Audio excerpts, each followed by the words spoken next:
বলো না খালা, আমি যে ভালো করে দেখতেও পেলাম না সখী।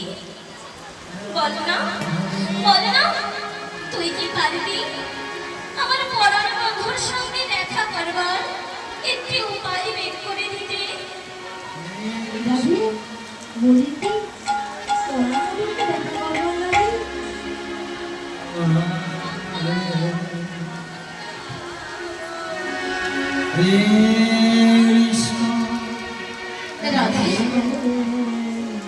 তোর পড়া বধূকে আমি কেমন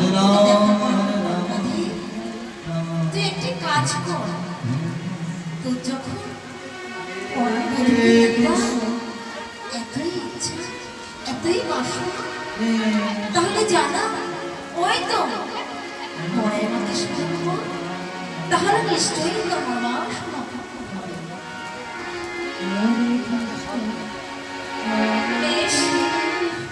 তবে তাই হোক সখী, আমি না হয় বড়াই বলিকে স্মরণ করব আমার পরার বধূর সঙ্গে দেখা করিয়ে দেবার জন্য।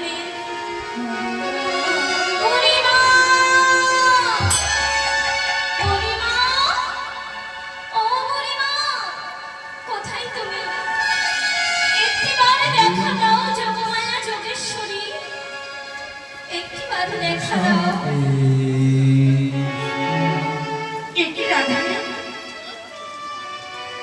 আমায় কেন স্মরণ করেছ? বুড়িমা গো, তুমি তো সকলেই জানো মা, এই নাদিনীর ঘরে বসত করে আমি যে কৃষ্ণ নাম করিতে পারি না, আমি যে কৃষ্ণ বলে কাঁদিতে পারি না।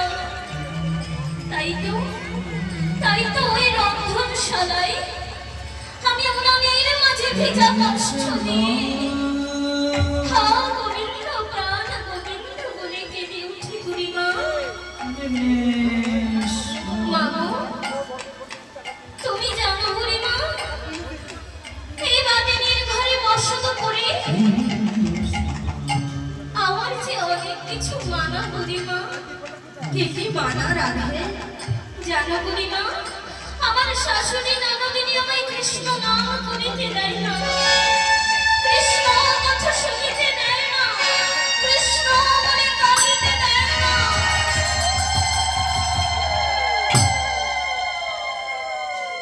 বুড়িমা